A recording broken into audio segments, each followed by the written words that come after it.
Hello guys, welcome back to my channel. ఈరోజు video వచ్చేసి ఏంటి అంటే మై ఈవినింగ్ రొటీన్ బ్లాగ్ అనమాట. రెగ్యులర్గా ఈవినింగ్ టైంలో ఎలా ఉంటుంది అనేది చూపిస్తానమాట. సో ఇప్పుడైతే బట్టలు చూడండి ఎన్ని ఉన్నాయో మడత పెట్టాలి. ఇప్పుడు స్టార్ట్ చేస్తే నైట్ తినేదాకా పనే ఉంటుంది. సో నా వర్క్స్ ఎలా చేసుకుంటాను, డుగ్ బేబీ గారితో ఎలా ఉంటా అనేది ఈ వీడియో అయితే స్కిప్ చేయకుండా చూడేసేయండి. మార్నింగ్ టైంలో కొద్దిసేపు వర్క్ ఉంటుంది, ఆఫ్టర్నూన్ కొంచెం ఫ్రీ ఉంటా, మళ్ళీ ఈవినింగ్ మళ్ళీ వర్క్ స్టార్ట్ అవుతుంది అనమాట. అందరి ఇంట్లలో ఇంతే కదా.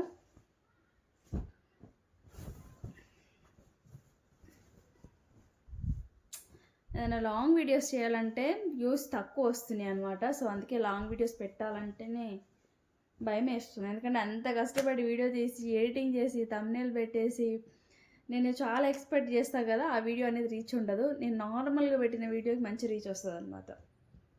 వీడియో అనే కాదు, ఏదైనా మనం ఏదైనా ఎక్స్పెక్ట్ చేస్తే అది జరగదు, ఇంకోటి జరుగుతుంది. ఫెస్టివల్ వస్తుంది కాబట్టి బెడ్షీట్ కూడా వేసేసాను అనమాట వాషింగ్ మిషన్లో.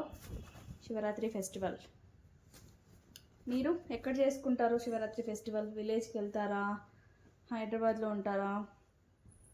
కామెంట్ చేయండి. మా సైడ్ శివరాత్రి ఫెస్టివల్ బాగా చేస్తారనమాట, బాగుంటుంది. మా డుగ్గు బేబీ గారు చూడండి ఫ్రెండ్స్, ఇల్లు అంతా ఆగమాగం చేసి పెడుతుంది అనమాట. ఇలా అన్ని టాయ్స్ అది ఇది అంతా ఆగమాగం చేసి పెడుతుంది. సో ఇదంతా క్లీన్ చేసుకోవాలి రెగ్యులర్గా. అంతే నేను మార్నింగ్ అంతా కూడా ఆడుకొని అన్ని టాయ్స్ అన్నీ కూడా అట్లా వదిలేస్తాను.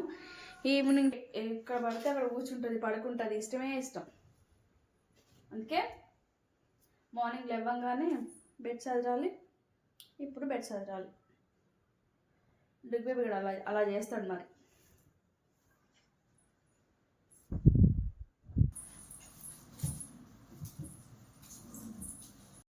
ఇప్పుడు ఇల్లంతా ఊకేసాను అనమాట. ఇప్పుడు చూడండి ఇల్లంతా ఎంత నీట్గా ఉందో. ఇట్లా సెట్ చేసి పెడతాను అంతా. ఇది వచ్చేసి హాల్. ఇది చూసారు కదా ఎంత నీట్గా ఉందో. ఇంకా అందుకే మార్నింగే క్లీన్ చేసి పెట్టేస్తాను, ఇంకా డుగ్ బేబీ గారు ఆడుకొని అని చెప్పేసి. తను ఆడుకున్న తర్వాత నేను ఈవినింగ్ అంతా కూడా మళ్ళీ ఒకసారి క్లీన్ చేసుకుంటాను అనమాట. సో డేలో ఇలా జరుగుతూ ఉంటుంది అనమాట. డుగ్ బేబీ గారు ఇప్పుడే బాసాలన్నీ కూడా క్లీన్ చేసుకున్నాను ఫ్రెండ్స్. ఈవినింగ్ క్లీన్ చేస్తాను అనమాట. మార్నింగ్ బ్రేక్ఫాస్ట్ అయిపోయినాయి, మార్నింగ్ క్లీన్ చేస్తాను తిన్న తర్వాత. ఇంకా ఆఫ్టర్నూన్వి ఈవినింగ్కి ఇప్పుడు క్లీన్ చేస్తాను అనమాట. ఇక్కడ వచ్చేసి వాటర్ పెట్టిన డుగ్ బేబీ వాడికి స్నానం చేయించాలి. మార్నింగ్ చేపిస్తాను కానీ వాడు తింటాడు కదా, మొత్తం మీద పడేసుకుంటాడు కాబట్టి కొంచెం మంచిగా అనిపించదు నాకు.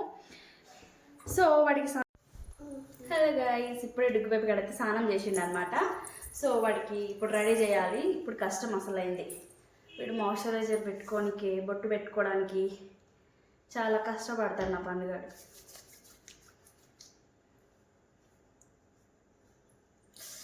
సాఫ్ట్ వేసి మంచిగా మాయిశ్చరైజర్ పెట్టేస్తున్నాను ఇక్కడ. ఓకే, నుంచో బెదా, నుంచో. ఎస్, డుగ్ బేబీ గారు చూడండి ఒకసారి. ఏ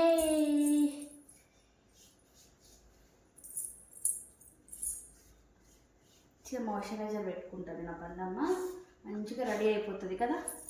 దుగ్గు కాల్చాలి కదా ఇప్పుడు. పౌడర్ వేసుకోవాలన్నా ఇంకేం చేయాలన్నా వీడికి కష్టం.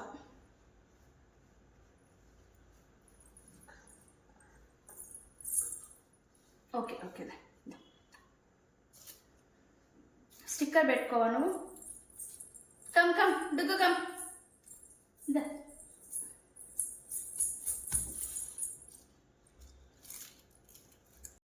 డుగ్గు బేబీ గారికి అయితే ఫుడ్ ప్రిపేర్ చేశాను గైస్. తినవా నువ్వు? అది అక్కడ వేస్తాము. Very good, come come. ఏ చిన్నగా చిన్నగా చిన్నగా. ఓకే, ఇప్పుడు డుగ్ బేబీ గారికి డిన్నర్ టైం అయిందనమాట. వాడికి తినిపించేసేయాలి. ఇంతకుముందు కొంచెం స్పైసీగా ఏమైనా చేసి అస్సలు తినకపోయేది, ఇప్పుడు పర్లేదు తింటుంది నా డుగ్ బేబీ గారు.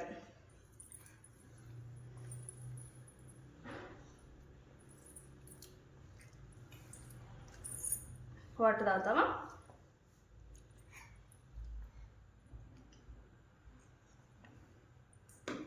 వీటికి తినిపించేసి మళ్ళీ నేను వంట చేయాలన్నమాట డిన్నర్కి. డుగ్బేబీ గారు కొంచెం ఫాస్ట్గా తింటాడు అనమాట. మనం తినే టైంకి తినలేరు కదా పిల్లలు. వీడు టైం వచ్చేసి 7 అవుతుంది. ఈ టైంకి డిన్నర్ కంప్లీట్ చేసుకుంటాడు. పడుకునే టైంలో పాలు తాగుతాడు అనమాట. రెగ్యులర్గా కాదు, అప్పుడప్పుడైతే పాలు తాగుతుంది నా పండుగాడు.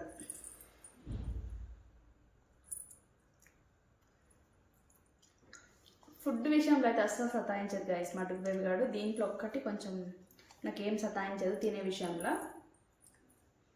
కాకపోతే ఇప్పుడు వచ్చేసి డిన్నర్లోకి ఎగ్ కర్రీ చేద్దాం అనుకుంటున్నా. సో ఆనియన్స్ కట్ చేశాను. సరే ఆనియన్స్ కట్ చేశాను. కళ్ళంతా మంటలు వేస్తుంది గైస్. కొన్ని ఆనియన్స్ చాలా ఘాటు ఉంటాయి. ఏంటి నీ బాధ ఏం చెప్పు. సో ఇప్పుడైతే ఎగ్ కర్రీ చేస్తున్నాను. ఇంకా రైస్ పెట్టాలి.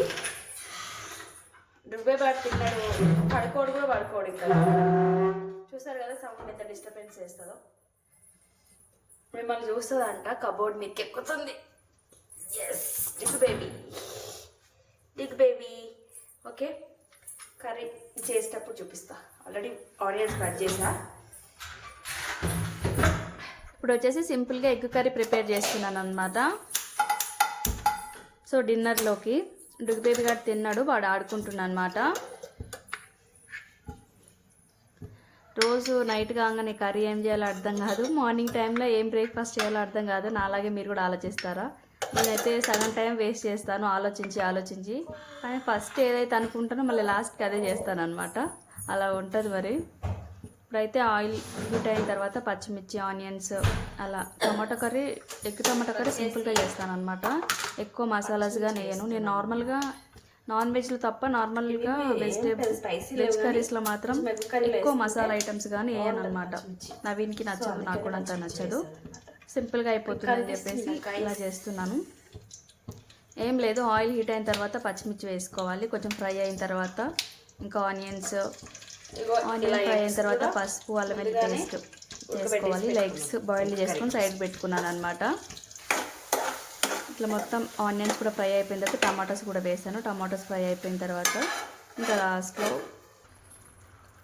కారం, ఉప్పు, పసుపు వేసి మగ్గినాక కొంచెం గ్రేవీ వేసి ఎగ్స్ అందులో వేసి కొత్తిమీర వేసేయాలన్నమాట. అంతే. నేను ఫుల్ రెసిపీ చూపించలేదు, అందుకే జస్ట్ వాయిస్ ఓవర్ ఇస్తున్నాను అంతే. ఇక్కడ వచ్చేసి రైస్ పెట్టాను, రైస్ అవుతుంది. ఇంకా డిన్నర్ కంప్లీట్ అయిపోయిందనమాట. నైట్లో కొంచెం బాల్కనీ దగ్గర వచ్చి కొద్దిసేపు అలా కూర్చున్నాను. నైట్ అయితే బయట ఎవ్వరు కనిపించారు మేము ఉండే ఏరియాలో. సో ఈ వీడియో వచ్చేసి ఇంతే గైస్. వీడియో నచ్చితే like, share and subscribe to my channel.